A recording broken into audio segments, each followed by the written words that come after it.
disappointing. You know, completely just took away a once-in-a-lifetime experience that I've been looking forward to for so long.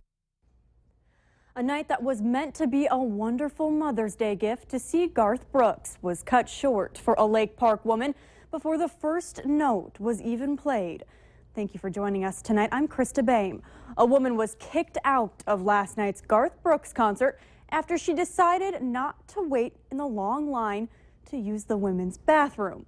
Valley News Team's Natalie Parsons explains and finds out if this was a step too far.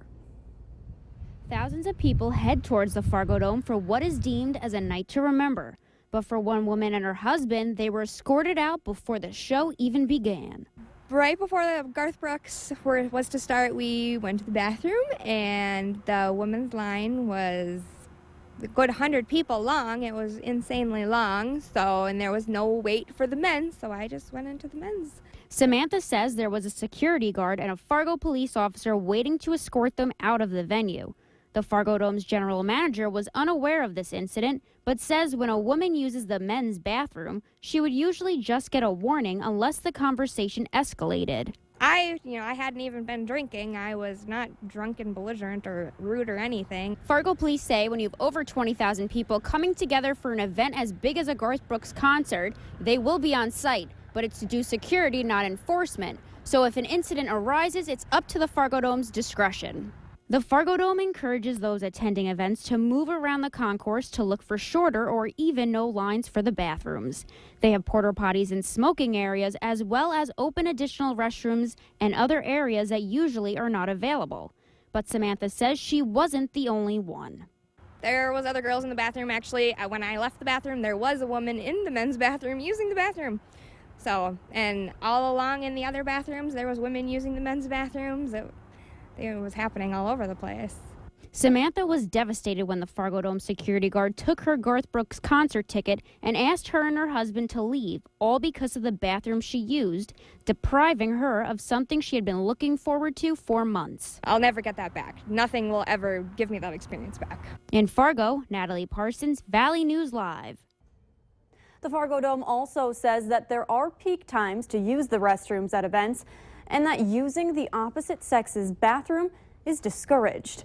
The Garth Brooks fan contacted us after what happened, and if you discover something suspicious or would like us to look into something, call our whistleblower hotline at 701-237-6576 and leave your tip. You see kids playing soccer at most parks around town, but you might want to look closer. It may save your child's life. Over the last several weeks, we've been visiting local parks and soccer fields, finding out which places have soccer nets anchored down and which don't. And many nets have large red warning labels pasted right on them. So far, many of the Fargo Park District neighborhood fields don't have those nets anchored down. Should one fall, it could injure your child or even worse, kill them. I did talk with our sports field coordinator this spring, and he said coming out of the winter this season, for some reason, a lot of the stakes were missing. So why are the nets not staked down to prevent them falling on your child? Our investigation is Monday on Valley News Live, 10 at 10. If you notice the tap water in your home looking a bit discolored in Fargo tomorrow, there's a reason. The city of Fargo will be flushing out hydrants to make sure all of them are working correctly. During the flushing process, iron oxide gets dislodged, which causes water discoloration. It may appear rust-colored, but just keep it running and it should clear up. If you happen to be washing clothes and notice rust deposits, just call the number you see on your screen here for a small packet of detergent that will remove the rust from clothing.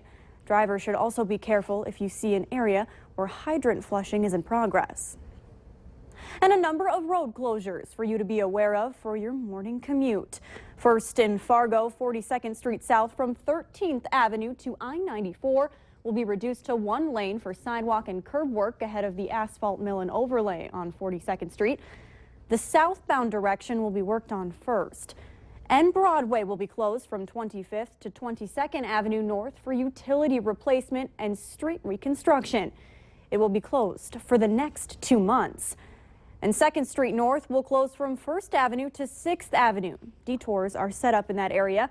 It's closed until the fall, when it's expected that all flood wall work will be completed. And lots of work going on tomorrow morning, so keep an eye out. Trying to juggle work, family, and a social life is no easy task. According to the Minnesota Population Center, Midwestern states lead the nation with the most working moms. And Minnesota has the second highest rate of working mothers in the country. Valley News Team's Giovanna Simic caught up with some local working mothers who know just what it's like to balance it all. Ask any mother and they will tell you. It's not easy balancing work and family. I'm at work every morning by about 7:20. I work Monday through Friday, and then I work till 5, which keeps me very busy. I worked a lot of weekends and stuff, tried to work as much as I could. Sarah Morn, who suffers from a rare stomach disease, had to put her work life on hold, making it difficult to take care of her family. It's really difficult because I've always been the #1 provider for my kids.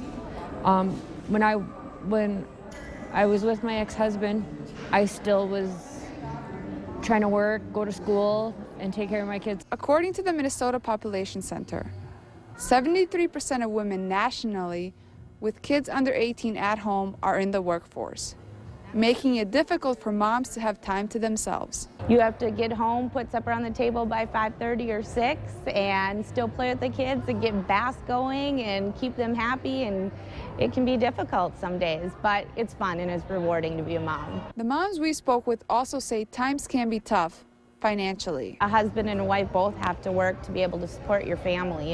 It's difficult living on one income. But moms aren't the only one looking for the balance. I'm not going to only give all the credit to the mothers because I know a lot of single dads that are doing the same thing, taking care of their kids, struggling to work. Giovanna Simic, Valley News Live. South Dakota leads the nation with most working moms, followed by Minnesota, Iowa, and Nebraska. North Dakota comes in as the 7th state with the most working moms. And from the working moms to the new ones who are holding their babies for the very first time. Kylie Alderman was not supposed to give birth until tomorrow, but her baby girl, Amelia Grace, must have known the special meaning behind today, ringing in Mother's Day in the best way. I didn't even know what to say when she was first born. I just wanted her. I just kept yelling, "Give me my baby." It was definitely the best Mother's Day present ever. I didn't want anything else. Amelia Grace was born healthy at 7 pounds at Sanford today. The wildfire in Western Canada has burned around 500,000 acres, and it's still spreading. Officials say they expect to fight the massive wildfire in Fort McMurray that has destroyed the town for months. More than 80,000 people have left the Canadian oil city.